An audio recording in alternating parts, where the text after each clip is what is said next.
you, Sarah. Hi, everyone. I'm Colin Kanja, an underwriter in Troy, Michigan, with Travelers Insurance. So I do business insurance. Never really thought about insurance. Let me share my screen here.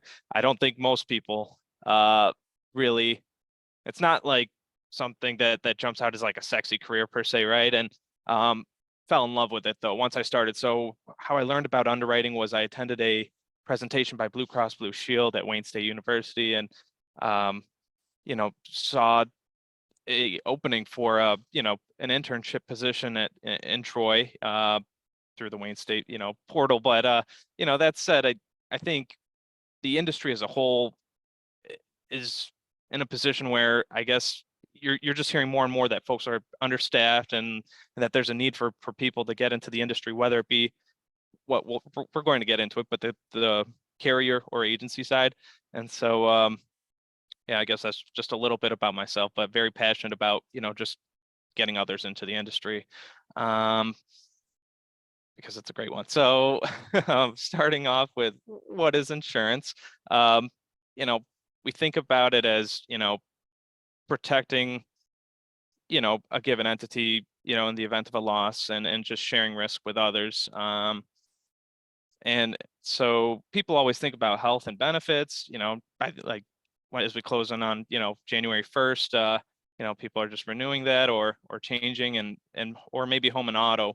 I'm going to focus primarily on business insurance, just because I guess that's where my personal focus is. And so yeah, underwriting basically is taking tools and information on hand and utilizing it, and just what we look to do is make a given company's book profitable, right? So when I try to quote an insured or a business, I think to myself, would I use my own money? Like, would I bet my own money or chance my own money based on the information on hand, you know, to, quote this guy. And so, yeah, but insurance is a, old industry. It's been around, you know, it going far back to the 18th century in the US. There are many carriers and many agencies. So people, again, always think about agencies. They say, oh, so can you give me a quote? And again, I have to explain, like, hey, I'm on the other side of the fence, where an agent does not necessarily cold calling. Like, they've got relationships, and they're the folks that sort of bring the business to carriers, though. And so I'll be given a submission from XYZ agency, and they'll say, hey, can you, based on the controls and exposures in place, can you, present us with a quote? And I'll just, maybe send engineering out, and we'll hit on that in a bit. But basically they'll just they'll provide the business, and it's a relationship business. So they sort of act as a middleman in ensuring that the business has adequate coverage, and they'll work to get the best deal by shopping with various carriers. So they'll, of course, not only shop with me, but other companies and whoever provides the best terms. But they'll sort of present accordingly to the business. So why insurance?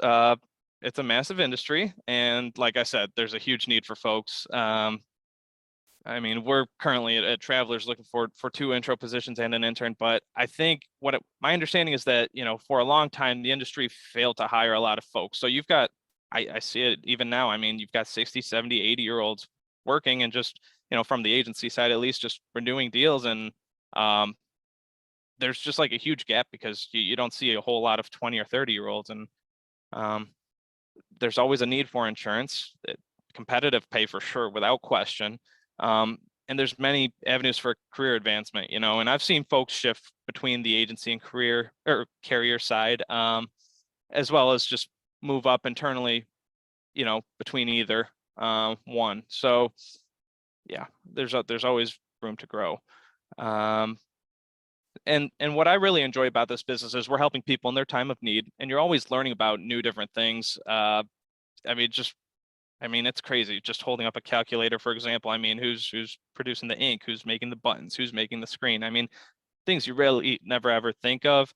So that's really intriguing, and love learning about different things. So to that point, just some of the industries that are served. I mean, like we said, everyone needs insurance, right? But I snipped this from like a traveler's PowerPoint. It's, you know, you've got, but it just sort of, it's eye-opening and seeing all the different areas that, you know, are looked at really.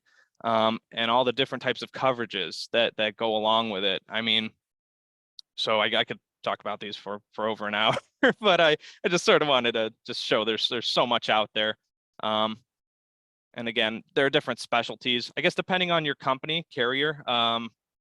You know, some companies are structured where, you know, underwriters handle many different types of coverages, whereas some are more specialized. For example, I'll only handle property coverage, you know, workers' comp coverage, general liability, auto, and umbrella. Whereas, you know, at another carrier, you know, someone might do that and much more. So it just varies by company, really. But yeah, so what we do, we touched on, you know, my relationship. I do marketing, yes, but not directly with customers. I mean, in some cases I do, but more often and you know, day to day is with agents. So just having a relationship with them, because the saying is like, you know, you're able to do business with people you know, right? So there's that. And appetite. We talk about appetite. Each company's got their own appetite, and it's sort of like, what do we like to focus on and try to, what's our sweet spot? What do we do really well in? And so like for me personally, we love our tough, severe auto parts manufacturers, and we do real estate and durable good wholesalers. So every carrier's got, and you know, specific teams within carriers have their own appetite and sort of like focus, I guess, that they excel in. We talked about marketing and how that ties in with agencies. So it's always just being visible with a purpose is sort of a slogan that we say in the office. We touched on coverages and business units. When we say that, it's just the different teams and different, I guess, niches. Metrics, you know, retention's always looked at, and you know, losses and you know, what you can do to mitigate I guess, like risk management. I guess we're always looking at risk management and how we can, I guess, just minimize exposures and improve a given insured safety program. So we you know, once an engineer goes and surveys a given place, like facility, let's say, they'd come up with XYZ recommendations, as you know, and we'd sort of work with the insured to help them tackle them and just better their safety program, right? So there's that. Now territory, how do I explain this? So I have a pretty large territory in that it spans from Metro Detroit to Grand Rapids, which is pretty abnormal for my company, at least personally. But so I've got agents all over the place, basically, is all I'm saying there. Because each underwriter's assigned a given set of agents, and you know, they're tasked to work with these folks so that there's no like double dipping. I guess they've got one point of contact for each unit, and it's just a matter of working with them to try and shore up some opportunities to work on together, or you know, whether it be, you know,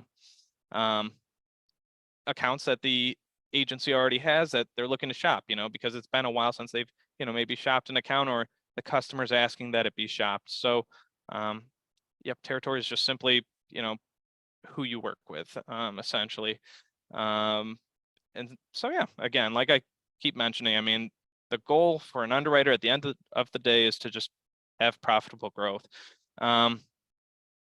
So yeah, and we look to market.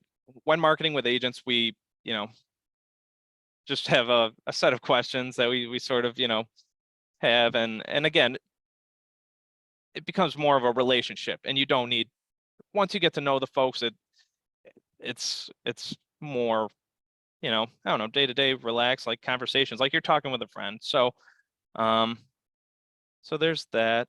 And I touched on it, but when I mentioned engineers or risk control, they're folks who, I guess, just have risk management, safety backgrounds, and they'll go to a given, like I said, facility and assess it for whatever lines of coverage we're looking to quote, or need a survey for. And so, yeah. And they'll work with with the insured on, I guess, like providing them tools and suggestions and feedback on, how they could, better strengthen their safety program. If an insured has a given question, we're happy to help them in tackling that. So there's that. And again, as I touched on the agent, I mean, they act as like a middleman is sort of how I see it from my point of view between me and the customer. They, there are direct writers. So I've sort of, that's a whole nother realm and sort of, I mean, it's on the same topic, but we talk about agents and carriers. There are some carriers that'll work directly with customers and just cut the agent out of the picture, but we work with our agencies and yeah, so they're always negotiating on behalf of the insured. So yeah, I mean, I feel like I bounced around quite a bit there. But I hope that gave a bit of a flavor of, what an underwriter does day in and day out.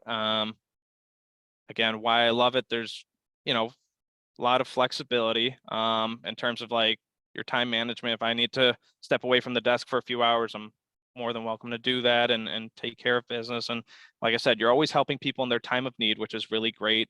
You're meeting a lot of people, learning about new things. Like I touched on the calculator things, a small example of that, but yeah, you're always just learning, which is really neat, and just a lot of great people. So a lot of opportunity, competitive pay. So highly encourage it. Like I said, most people never think about insurance and get into it. And all majors are welcome. I'd say while we focus, I guess, or lean towards business, folks, I mean, really anyone can jump into an underwriter role. And, so with that, I guess, are there any questions? Because like I said, I felt like I bounced around a bit there, but. I just want to, can you just address the counselors really quickly? And, how did you said you interned, but did you go to college for this? Just kind of put on the hat of a high school senior really quick. Yep. And then we'll let Dr. Brown jump in with talking about certifications and process, that kind of stuff. Absolutely. So yeah, I just happened to see the internship opportunity after, that talk and applied. And so from there, I interned for a summer in 2017. Traveler said, hey, if you'd like to come back, we'd love to have you, when you graduate summer of 2018. And so I went through their UPDP training program, and I know a handful of carriers still do this, where you'll be sent to Hartford, Connecticut, or like their home office for a total of, I think, 7 or 8 weeks. It's like back and forth. Like, there are breaks in between where you'll come back home. Whereas back in the day, I think it used to be the full 7 weeks at once. But yeah, and it was a fabulous training experience, and just sort of helped me to be, just versed in coverages. So and then from there, I slowly, my territory slowly developed, and I've just, sort of fallen into the role. They sort of got eased in over time, really. So it was a very smooth transition. And that's another thing, I guess, to speak to the industry. I feel from both the agency and carrier side, you're always learning, and the people are so open to helping one another. Everyone's always supporting one another. So it's a very positive environment. Awesome. All right. So if you're able to stay on after we have our second presenter, there might be some follow-up questions, but I want to make sure Dr. Brown gets a lot of time as well. All right. Are you ready for me? Yep. Colin, if you want to unshare your screen, please. And then Dr. Brown, I will make you spotlight you. Okay. How do I, oh, there we go. Awesome. Okay. Are we all set? You are all set. All right. Well, thank you everyone for giving me the opportunity to address you this morning on this wonderful Monday morning here in Michigan. I've got about 34 degrees on my weather station, so that's pretty good for this time of year, I think. I'm going to be looking around a bit, just so you know. I've got like 3 different screens that I have things queued up on. So I'll try to keep my focus as much on my camera, which is you, but I'm also looking at your faces over here and some of my content over here. So I may be looking around a bit. I also switched to a new computer just in the last week. So hopefully everything is set up the way I'm used to having it set up and everything works fairly seamlessly. So I wanted to start off, I know we have the chat function going here. So I wanted to start off just by looking for some reaction. Colin did a great job of painting a picture of a lot of the different roles that exist out there, but I'm always curious what kinds of perceptions people have about various terms, including insurance. So in the chat, if you would just tell me what the first word or 1 or 2 words that come to mind when someone says insurance to you. Just go ahead and put it what's in the chat. I'm seeing expensive, necessity, scammers, necessary evil. This is all this is what I'm used to. Hopefully we can dispel some of these some of the more negative connotations. Have to have it, required but expensive, overpriced. We're seeing some themes emerge here. Protection, welcomed when needed, otherwise not so much. Yep. So just real quick, one of the things that we have as a challenge as an industry is exactly what I'm seeing in some of these chats, is that young people considering it as a career choice quite often have a stigma associated with the industry based on experiences that they've observed, typically among their own family, their parents, uncles, aunts, grandparents, whatever their experience may have been with the industry. The unfortunate fact is that the industry does not do as good a job with its public relations as it really should, and nor does its marketing and commercials. I cringe at some of the major national carriers, the way they advertise, and they focus on price, which conveys that it's a commodity, and it is not. If there's one thing I'd like to leave you with in terms of your own insurance consumerism, is that focusing on price. It's like if you think about insurance as your financial first responder when something goes wrong in your life, think of it, would you shop for a brain surgeon the same way you shop for insurance? Just looking for the lowest cost quote you can find?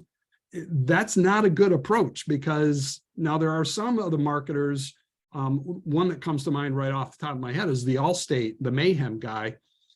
I think that does a better job of trying to convey the message that insurance is not the same. If you buy a policy from one company, it's not necessarily got the same coverage. The low cost insurance, by necessity, it's a numbers game. It comes down to the actuarial calculations. If their insurance is cheaper, that means either the coverage is more narrow or the service has been cut back, so you don't get as good a service when you have a claim or just getting your policy serviced, or perhaps a combination of both. So I don't want to spend too much time on that, but that's when I do this, it's always a danger, because I want to go off on soapboxes here. All right, so let's try another one.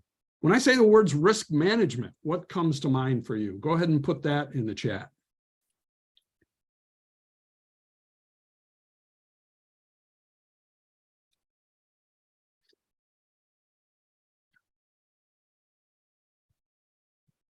Okay, I'm seeing a few. Looks like maybe you're having to think about this one a little bit more. Helpful, required, prediction, protect yourself, statistics, minimizing risk, insurance by another name. Interesting.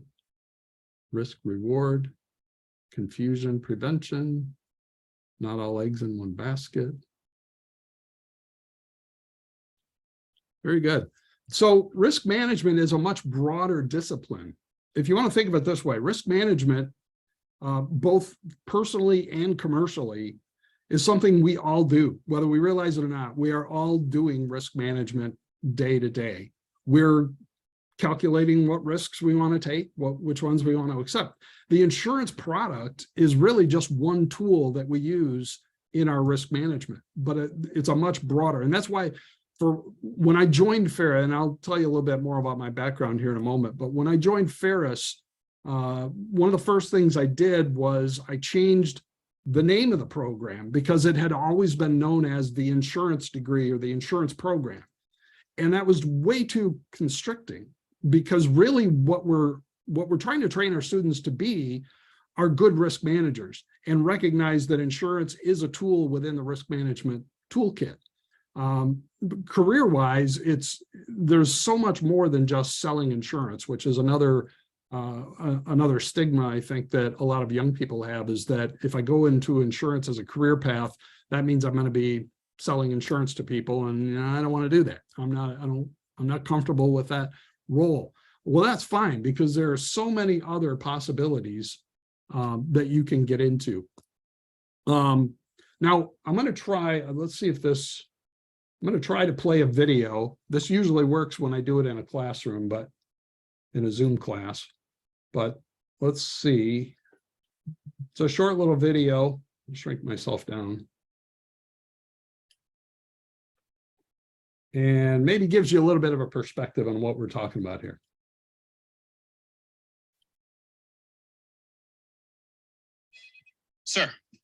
Sir, we found a way to eliminate risk entirely from our projects.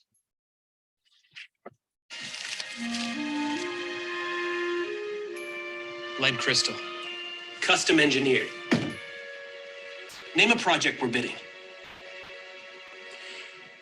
McChesney Office Complex. In February, we'll have a crane accident that shuts us down for 8 days. Coopersmith.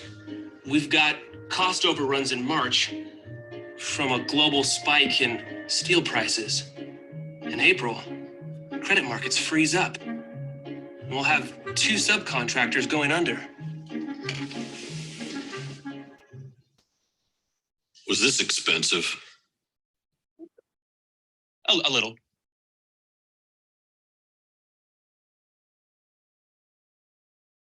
We're gonna be rich.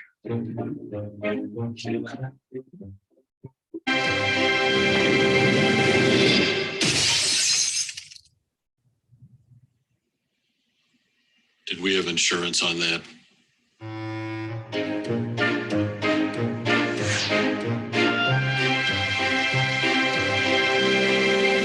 Oh, look, it came with a stand.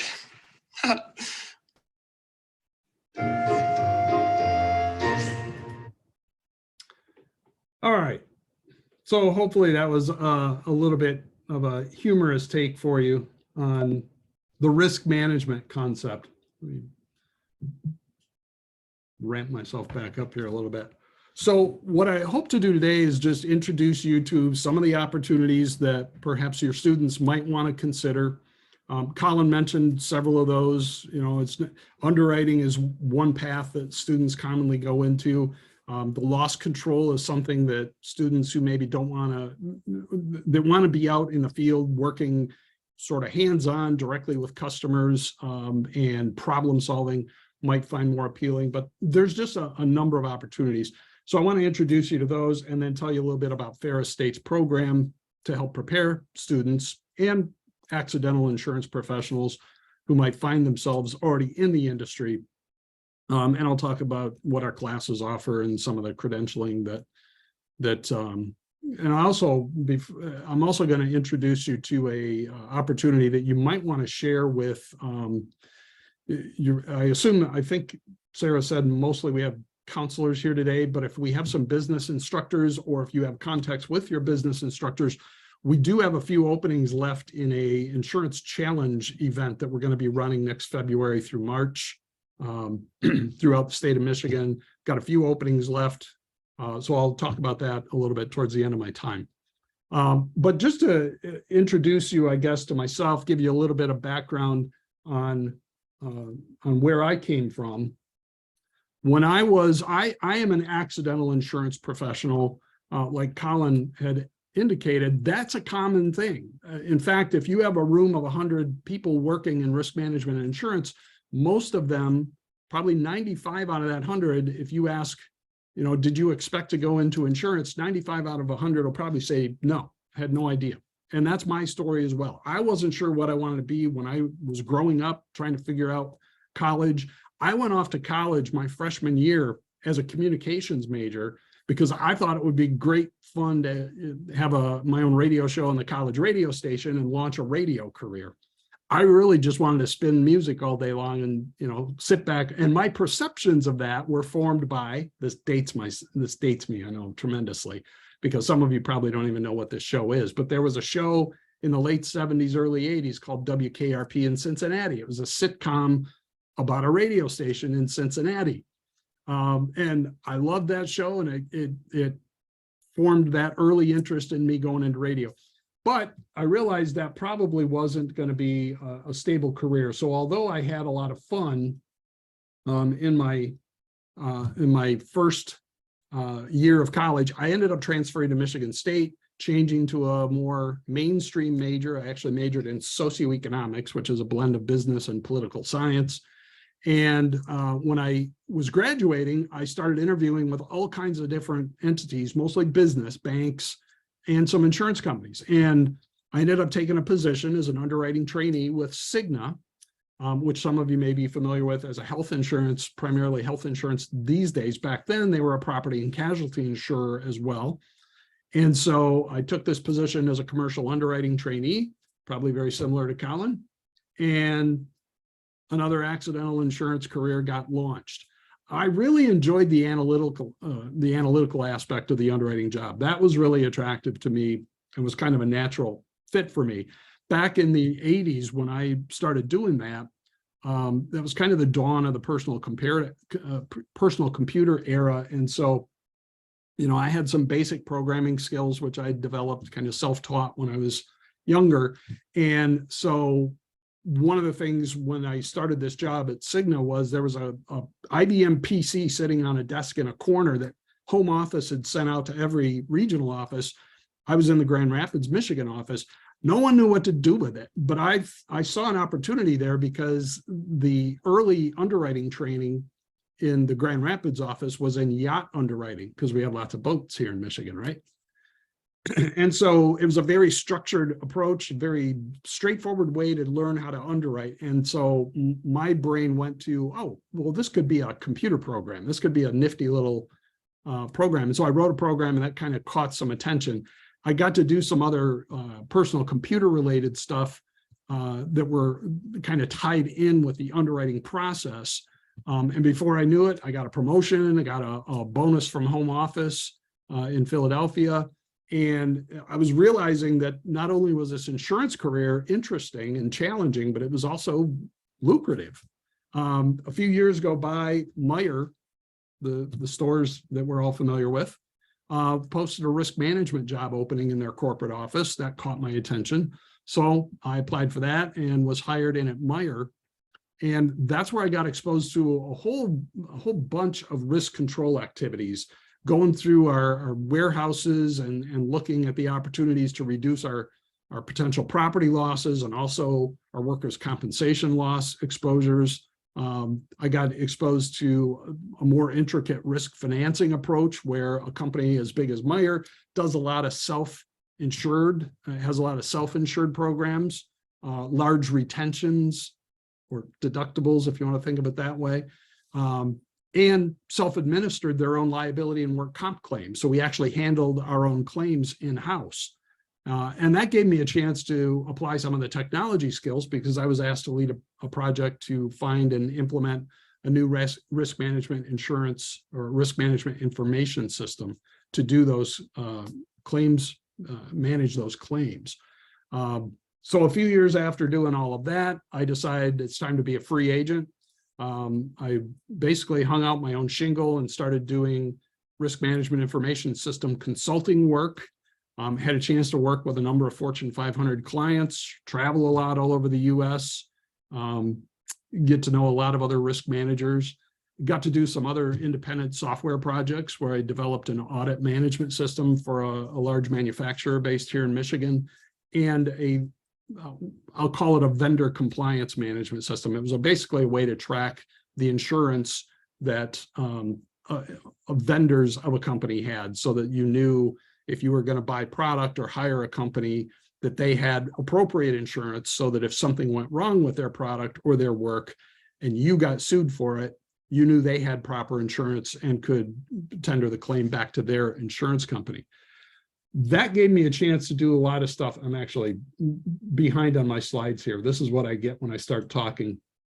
So that led to a chance to start another company. I don't know why that logo is so small.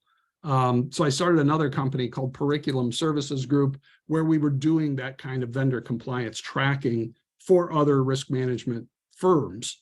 I was able to grow that firm, and eventually I sold it, but I got a chance to do some really interesting stuff. I got to travel or do a little more world travel. Got to visit Udaipur, India. That, by the way, was the Taj Palace, which is a phenomenal place to visit if you ever get a chance to go to India.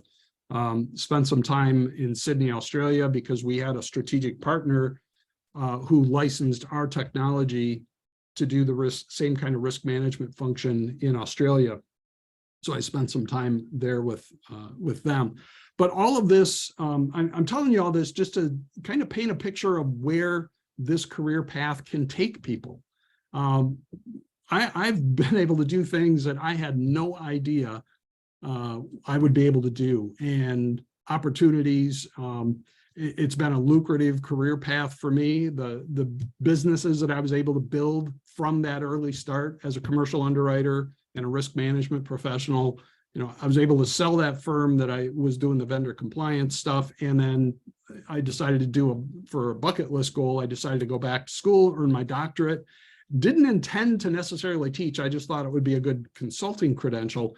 And that, as I was finishing up the doctoral, or shortly after I'd finished up the doctoral degree, Ferris State decided to revive its insurance program. And so that's where I joined that. And it's been a little over 9 years ago now since I've done that. And so, here I am in a spot that I never imagined myself 35 years ago. I've been fortunate enough to stumble across some fantastic opportunities and meet some amazing people. I've had some great mentors over the years. But like a lot of us, as Colin mentioned, a lot of us fall into this accidentally. Simply, in my case, because some interviewers at Cigna saw some potential in this 22-year-old awkward analytical person and offered me the opportunity to introduce me to the industry. It's been challenging, interesting, and meaningful work. And that's one of the things that I try to emphasize when I do talk to young people about the career path, because of the stigma that so many of them have developed about insurance as a scam, insurance is expensive. The reality is that those bad story, the 1% where things go sideways on a claim, are what get all the attention. 99% of the time, this industry steps in as the financial first responder and helps people rebuild their lives, rebuild their businesses after something bad has happened. There's one of the unfortunate outcomes from the pandemic was a lot of businesses got hurt by the government shutdowns. There's a coverage that's commonly purchased and sold throughout the industry called business interruption coverage. But the reality is that coverage is actuarially priced for certain kinds of business interruptions, and no one ever envisioned a worldwide pandemic as being something that could be insured, because it's a highly correlated risk. And so it's really not insurable. It's a kind of risk that can only be addressed, similar to the 9/11 terrorist attacks. After that, the market for terrorism insurance basically disappeared overnight until the federal government stepped in with a backstop, basically a reinsurance act that says, okay, we will be the backstop if something like this happens again. And that allows the private insurance industry to step up. But as an industry, we don't do a good enough job explaining that. And so what I try to make sure young people recognize is that you have a chance to do meaningful work. You have a chance to step in when someone is having a very bad day and let them know that the insurance that they bought is there to help them through it. And that's the reality. That's the way it's supposed to work. That's the way it does work the vast majority of the time. Where we fall down sometimes is when we haven't done a good enough job in the sales process early on, explaining exactly what coverage we're selling, or taking the time to understand what our customers' true exposures are so that we can match appropriate coverage to it. So anyways, in my story, it's been a fantastic ride. I honestly have never had a day of unemployment in my life. Never had a shortage of billable clients when I was doing consulting work. And so I'm excited to give people, young people, the opportunity to consider this. And there's a number of reasons why. I was going to pull up, let me find my, there's a number of reasons why this is an industry that infographic probably isn't going to show up real well, but it paints a picture that the opportunities here are vast. There are almost 3 million people employed in the industry. And as Colin was alluding to, there is a gap because the industry underemphasized recruiting for so long. We have a lot of older people like myself in the industry who are about ready to retire or should retire, and not a whole lot of middle people. We're beginning to see more young talent come into the industry.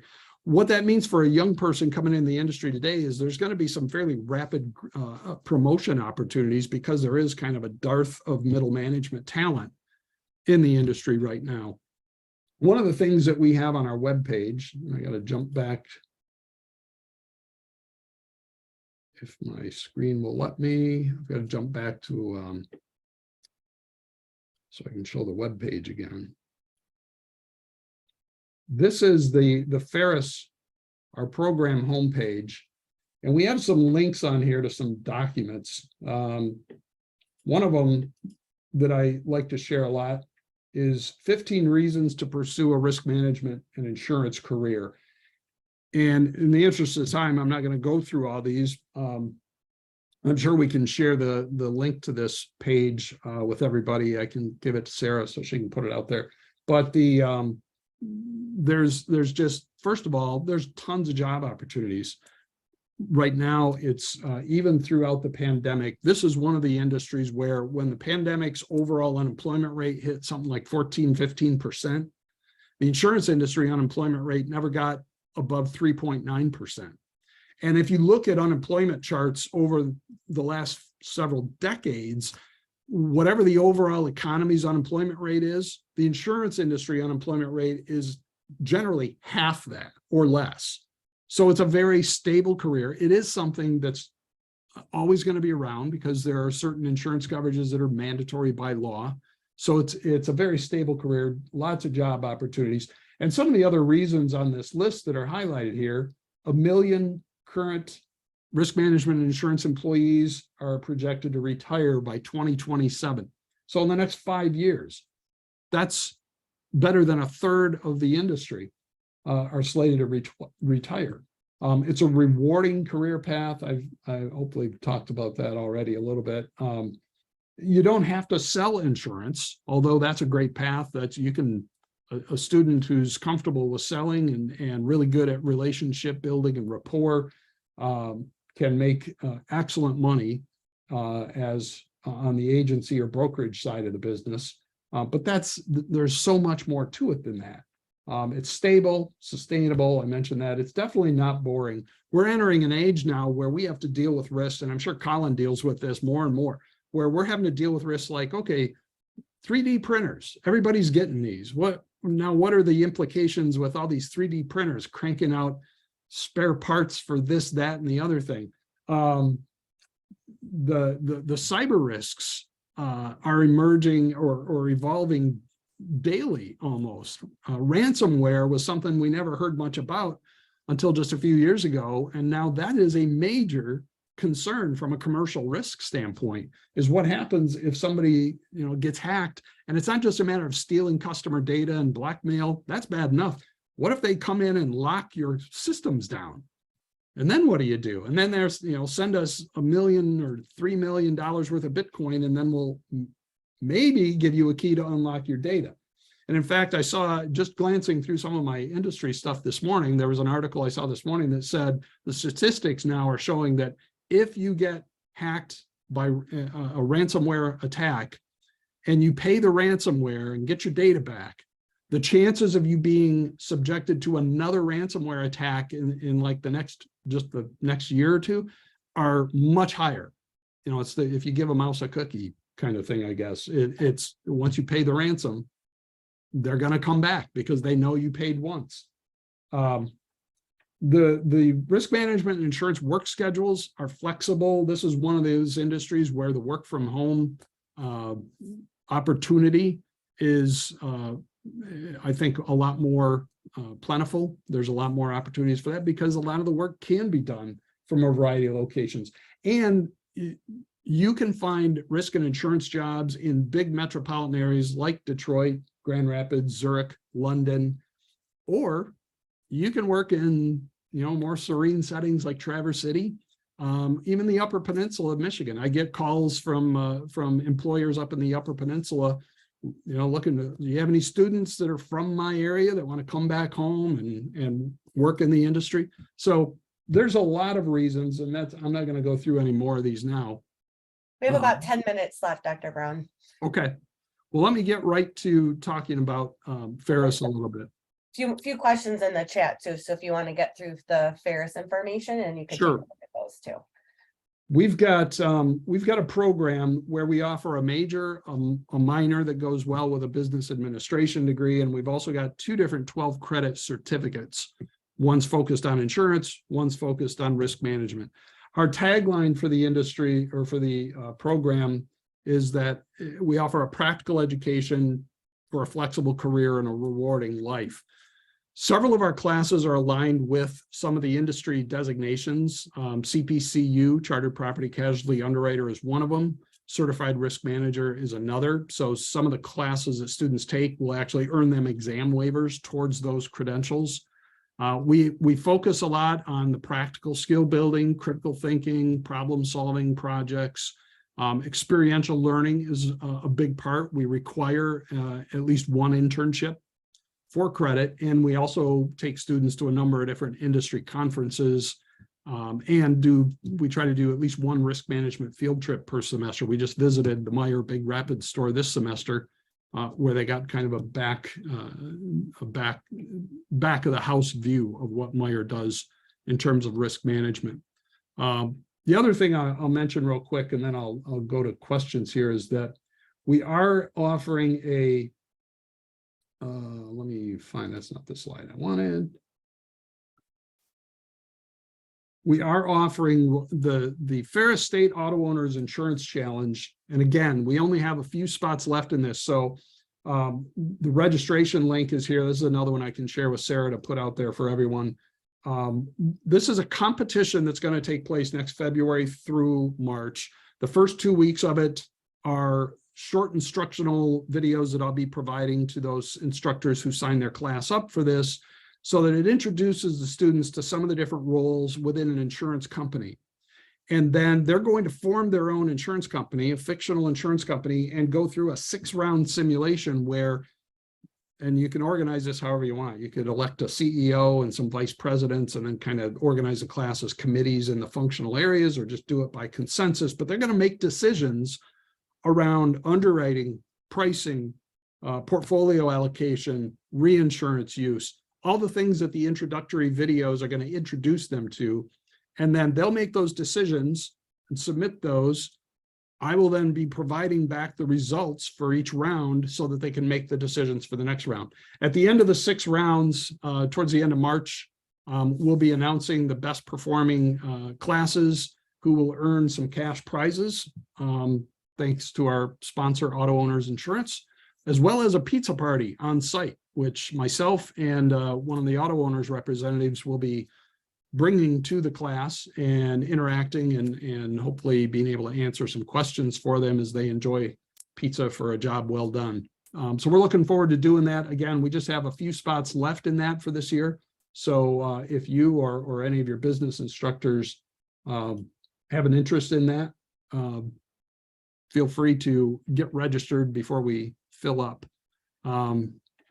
With that, I think I will stop there. Did you talk about the certificate, the online program? Did I miss that? Well, the entire degree program, certificates and the major, is available as a fully online program. Obviously, we can accommodate students on the Big Rapids campus, but if there is someone who wants to pursue the degree remotely, we do have the fully online option, whether they want to do the major, earn a bachelor's degree, or do either one of the 12 credit certificates. So that is an option. And do you find that accessing this career with just a certificate is possible?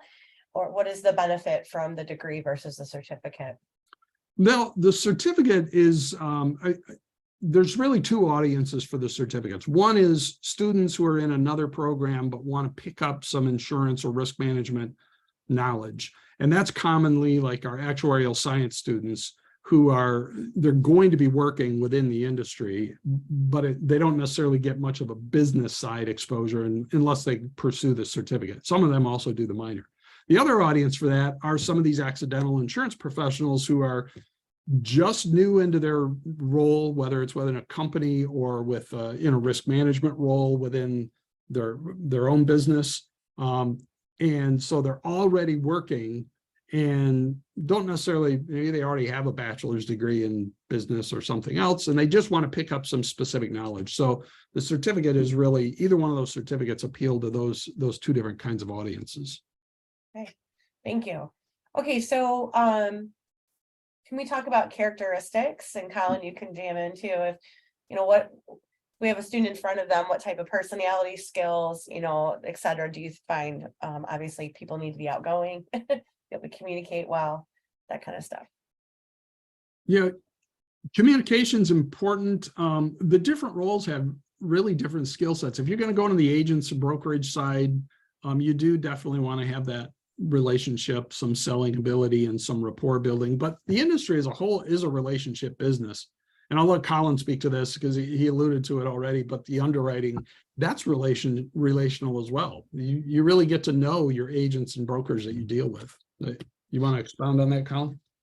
Yeah, I mean, over time, like I said, just when I first meet an agency, originally starting out, I was freaking out, but over time, it's just, I sort of have like a routine, I guess, set of questions that I go through.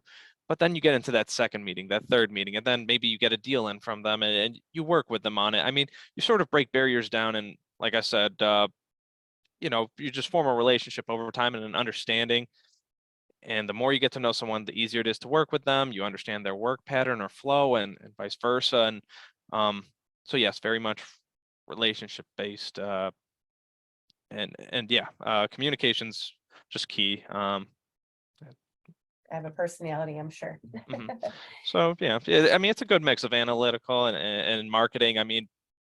But again, from my desk, again, it's marketing to an agent. The agent sort of handles, both sides. So it's really what you want to do. I guess they're more on their feet, I guess, and like not so much at a desk is what I mean to say. So yeah.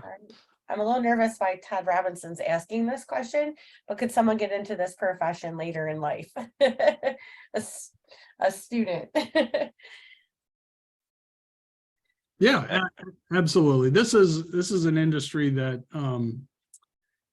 there's, because of the variety, a variety of skill sets and characteristics can really be helpful. And there's really, the focus these days is on attracting young people looking for that first career, because once people get into the industry, it's rare that people actually leave it. You may change roles within the industry, but most people, once they find the industry, like I started out as an underwriter, I went to risk management, and then I became more of a technologist. So It's the variety is the other thing that I think a lot of people find appealing, is that you can do something and then see something else within the industry and decide, you know what, I'd like to try, maybe do claims for a while. And, but age is not, it's not a young people only type situation.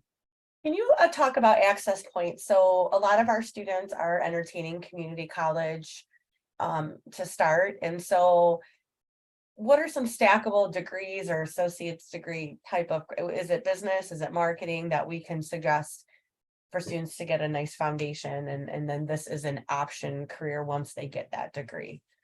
Yeah, and a lot of the business disciplines, well, like Colin said, as far as the career path itself, business degrees are great, but it's not even necessarily only business degrees that the industry is looking for. But as far as if they want to start off in a business type associate's degree, we actually have a relationship with Lansing Community College. They have a insurance and risk management program there, so they have an associate's degree in there. And we have a relationship where students can then continue to the bachelor's degree through Ferris, fully online, if they want to stay in the Lansing area, because a lot of them get a job in that area. But if you start off in a kind of a basic business administration degree, and then you can specialize in the risk management and insurance bachelor's degree. Great. And talk about salary. So obviously agency side, when they're working with customers, it's commission based. What is probably, I'm just curious what the most lucrative position is that makes the big bucks, and talk about that a little bit. There's I was trying to see if I think we had we've got a page up on, and of course now I've got to change my display back, but we have a page called Looking for a Rewarding Career on the program page that outlines, like, if you enjoy math, maybe consider an actuarial career path.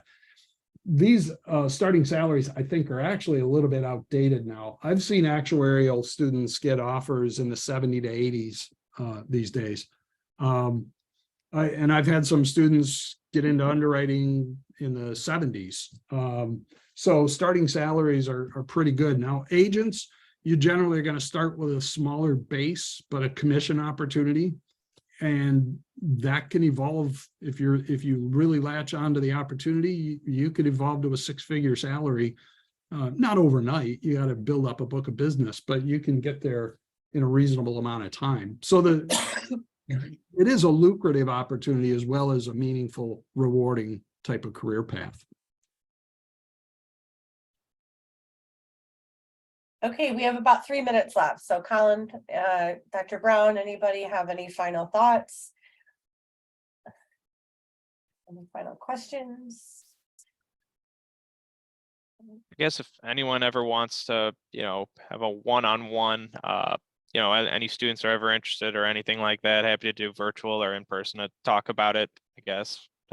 Again, just a huge advocate for the industry. So, and if you guys know anyone that's looking for an internship, feel free to shoot me a resume or two. I'll flip it up. Awesome, appreciate that. Mm-hmm. We do. Someone just asked about job shadowing. That's huge to be able to do that for students. We appreciate that. Well, thank you guys. Go ahead, Dr. Brown. Well, I was just going to say, and that's why we emphasize the internship requirement, because it is important for students to get out there and actually not just learn from textbooks and classes, but actually get out there and see what the real world looks like. So the experiential learning is a huge part of it. Thank you. Well, thank you both, gentlemen, so much. Thank you, counselors, teachers, administrators that all joined us today. We had 90. This is a great crowd. I appreciate you all participating and joining us.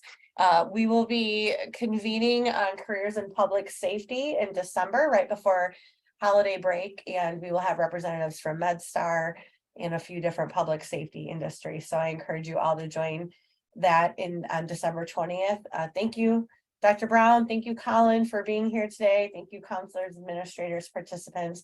Hope you guys have a really great week, back in the saddle for vacation, and I hope everything goes well for everyone. Have a great day. Thank you. Thank you. Take care, everyone.